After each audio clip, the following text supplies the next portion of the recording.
Bueno, esta es la exposición del grupo número 7 de tributación. Nuestros integrantes son Wilson Nicolás Laguna, Cristian Lizarazo Jiménez, Juan Said Dajer Piñeres, Sergio Andrés Garcés Jiménez. Bueno, les vamos a exponer la estructura de nuestra exposición. En primer lugar, vamos a exponer las reformas tributarias en las últimas 2 décadas de la actualidad colombiana. Luego vamos a exponer la estructura tributaria de Colombia en la actualidad. Seguido a ello vamos a exponer uno de los impuestos más importantes, que es el IVA, impuesto de valor agregado. Posteriormente vamos a explicar el impuesto sobre la renta y complementarios. Seguido a ello expondremos la propuesta de Carlos Emilio Betancourt en el libro de Garay. Y finalmente expondremos las conclusiones de toda nuestra exposición. Empezaremos con las reformas tributarias. Este es el periodo comprendido entre 1990 y 2003. En este periodo hay una aprobación de 8 reformas tributarias. Esto revela la ausencia de una profunda reforma estructural. Algunas de las consecuencias de todo esto es la reproducción de iniquidades, proliferación de exclusiones y exenciones, falta de transparencia y más retrocesos que avances. Diremos que desde comienzo de los 80, la evolución de los ingresos tributarios no fue compatible con el dramático incremento del gasto público. Sin embargo, con la reforma tributaria, Ley 75 de 1986, los ingresos tributarios comenzaron a incrementarse, principalmente por los esfuerzos para recuperar el recaudo por el concepto del impuesto de renta. En la década de los 90, con la apertura económica, los ingresos tributarios se vieron reducidos drásticamente debido a la disminución de los gravámenes arancelarios. Por tanto, fue necesario introducir nuevas reformas que permitieran incrementar el recaudo. Los ingresos tributarios sufrieron una importante transformación durante este periodo. Las reformas tributarias, casi una al año durante la última década, se convirtieron en una respuesta reactiva al aumento del gasto estatal, con las cuales se enfrenta la situación deficitaria del momento, ya que el gasto, particularmente del gobierno central, ha venido creciendo excesivamente, pero no se puede asegurar que ninguna de las reformas tributarias haya contribuido a dar soluciones estructurales al creciente déficit del gobierno central. Podemos observar en este gráfico que el recaudo por concepto de la actividad económica externa pasó de representar 27% del recaudo total en 1986 a ser el 22% en 1996, debido en gran parte al desmonte arancelario de la apertura económica. Desde la Constitución de 1991, los compromisos del Estado han aumentado sustancialmente, como resultado del proceso de descentralización, del crecimiento del gasto en sectores como defensa y justicia, y del incremento en el pasivo pensional.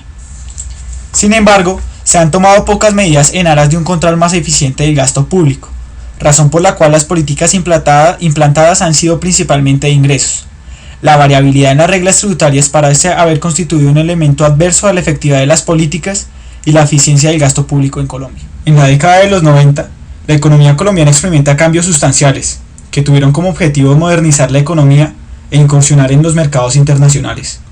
Las reformas estructurales que se llevaron a cabo fueron de tipo fiscal, laboral, cambiario, financiero y comercial. Todo esto dentro del marco de la apertura comercial.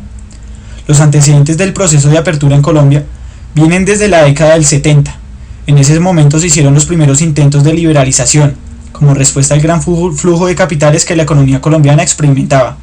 Sin embargo, a comienzos de la década de los 80, como resultado de la crisis de la economía mundial, el proceso se revirtió, incrementando los aranceles y los subsidios a las exportaciones. A mediados de la década de los 80, la economía colombiana empieza un nuevo ciclo de liberalización económica y de preparación de las condiciones para una apertura comercial.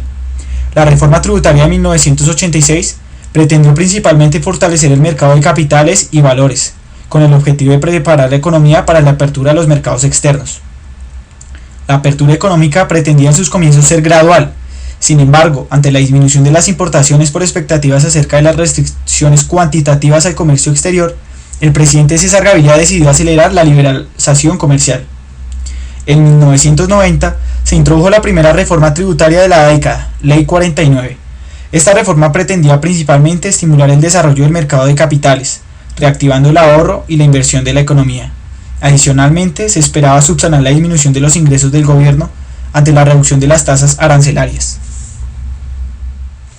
En primer lugar, expondremos la reforma de 1990, Ley 49.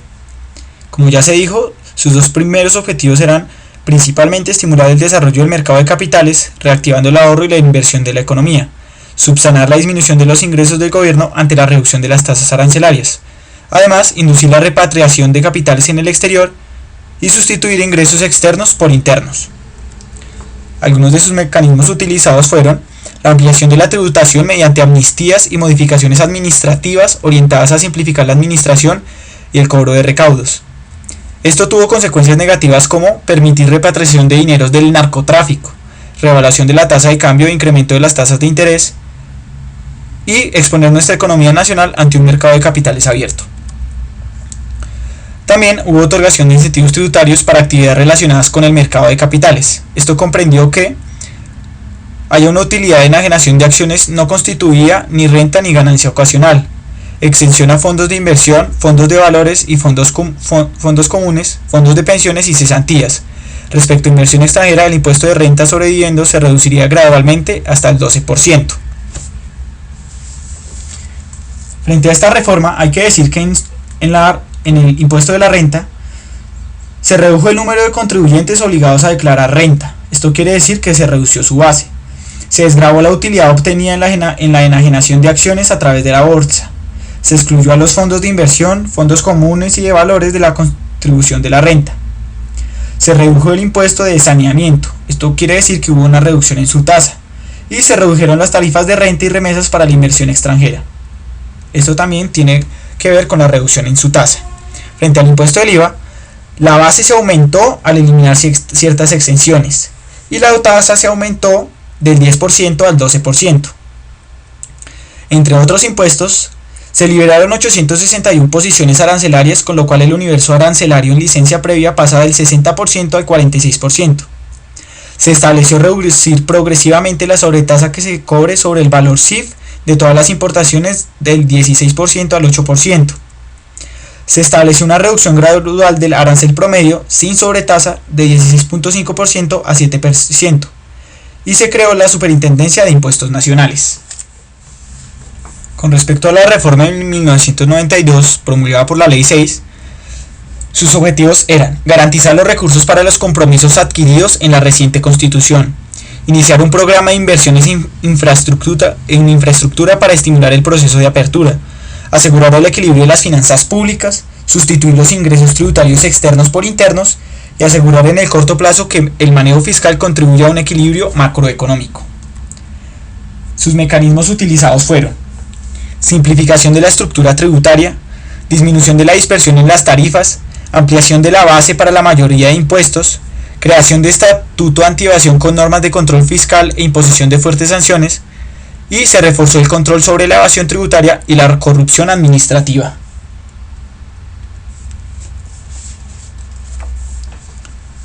Frente al impuesto de renta, hay que decir que se aumentó la base al incluir a las empresas comerciales e industriales del Estado como declarantes, al igual que las sociedades de economía mixta, fondos públicos, cooperativas financieras y telecom. Desapareció el impuesto complementario de patrimonio para todos los contribuyentes. Se disminuyeron aún más los impuestos de remesas y rentas para las sociedades extranjeras. Frente al impuesto del IVA, se incluyeron nuevos servicios tanto en la base del IVA como en el impuesto de timbre. Se excluyeron nuevos bienes de la canasta familiar y toda la maquinaria agrícola no producida en el país. Se estableció como tarifa general para la venta de bienes y servicios el 12%, el cual aumentaría paulatinamente hasta 14% por término de 5 años a partir de 1993. Nuestra tercera reforma va a ser la de 1995 de la Ley 223. Sus objetivos eran incrementar los ingresos para cumplir con los compromisos de gastos impuestos por el Plan Nacional de Desarrollo, fortalecer recaudos por medio de mayores sanciones a la evasión y elusión, mantener el equilibrio de finanzas públicas, proporcionar más transparencia, neutralidad, equidad y eficiencia en la estructura tributaria, consolidar procesos de apertura y privatización. Sus mecanismos utilizados fueron: se reestructuró la base de los impuestos, incluyendo nuevos contribuyentes del impuesto de renta e IVA. Se excluyeron algunos contribuyentes para aumentar eficiencia del sistema tributario. Se incluyeron dentro de la tasa general bienes y servicios antes gravados a tasas diferenciales. En las industrias extractivas, carbón, petróleo, etc., en el impuesto de renta se cobró sobre un porcentaje de valor fijo de producción y exportación. Para el impuesto de renta, se eliminó la contribución especial de la Ley 6 de 1992. Incluyó como nuevos contribuyentes empresas industriales y comerciales del Estado y sociedades de economía mixta que presten servicios públicos, pero exoneró las de juego, azar y licores. Excluye de presuntiva empresas de servicios públicos domiciliarios, fondos de inversión, comunes y de pensiones y cesantías. Se establecieron tasas marginales del 20% al 35% a personas naturales y 35% para sociedades. Con respecto al impuesto del IVA, se excluyeron del tributo bienes y servicios como leche en polvo, grasas y jabones. Se grabaron a la tasa general bienes y servicios antes grabados a tasas diferenciales y se incrementó la tasa general al 16%. Continuando con la reforma de 1998, Ley 488, es la primera reforma tributaria de la administración Pastrana. Esta pretendía principalmente definir las competencias del ámbito territorial y nacional en materia de impuestos e incrementar el recaudo de manera que se pudiera aliviar la grave situación de las finanzas públicas. Sus mecanismos utilizados fueron la creación de un nuevo impuesto para fortalecer el sector financiero, reducción de la tasa general del IVA y aumento significativo de la base de bienes y servicios, descuento tributario a la generación de empleo, creación de régimen unificado de imposición RUI para nuevos contribuyentes sobre renta e IVA, establecimiento de contribución del 2 por mil sobre las transacciones financieras. Frente al impuesto de renta, se exonera del tributo de la utilidad por enajenación de acciones, ingresos de empresas industriales y comerciales del Estado, cajas de compensación y fondos gremiales de actividades como salud, educación, etc. Y el ahorro de largo plazo de los trabajadores. Eliminó la renta presuntiva sobre el patrimonio bruto. No hubo modificaciones en cuanto a su tasa. Frente al impuesto del IVA, se gravaron casi todos los bienes y servicios propuestos por el gobierno, como el transporte aéreo nacional, pero también se hicieron nuevas excepciones como comisiones. Hubo una reducción de la tasa general al 15% para finales de 1999. Entre otros, los municipios podrían establecer la tarifa de la sobretasa a la gasolina y el ACPM entre 14% y 15%. Se estableció una contribución del 2 por mil sobre las transacciones financieras, denominada gravamen a los movimientos financieros, que lo vamos a señalar de ahora en adelante como GMF. La reforma tributaria de 2000, Ley 633, tenía como principales objetivos optimizar el recaudo reduciendo la evasión y elusión de impuestos y reactivar la actividad empresarial en aras de estimular el crecimiento de la economía. Sin embargo, esta reforma se introduce en un momento de crisis económica del país, mostrando el carácter contracíclico de la política tributaria. También se tenía como objetivo reactivar la actividad empresarial, continuar el fortalecimiento del sector financiero y la repatriación de capitales del exterior por medio del beneficio especial de auditoría. Algunos de sus mecanismos utilizados fueron: se declaró como permanente el GMF y se aumentó su tasa al 3 por mil, aumento de la tarifa general del IVA al 16% e inclusión de nuevos bienes y servicios dentro de la base gravable. Se creó el principio de información tributaria, avances en administración tributaria por medio de la presentación electrónica de las declaraciones. Frente al impuesto de renta, se incluyen como nuevos contribuyentes entidades como Fogafín y Fogacop, pero estarán exentos algunos ingresos como las transferencias de la nación. Le da continuidad como no contribuyente al Fondo para la Reconstrucción del Eje Cafetero, fondos para fiscales y agropecuarios. Frente a la tasa no hay ningún cambio. En el impuesto del IVA, se gravaron nuevos bienes y servicios a la tarifa general como transporte aéreo internacional, transporte público, cigarrillos y tabacos. Se excluyeron del tributo algunos productos como maquinaria y equipo del sector primario y materias primas de medicamentos. En su tasa, se establece una nueva tarifa general del 16%. Se establece una tarifa especial para servicios aduaneros, excepto para los amparados por el Plan Vallejo o acuerdos de libre comercio.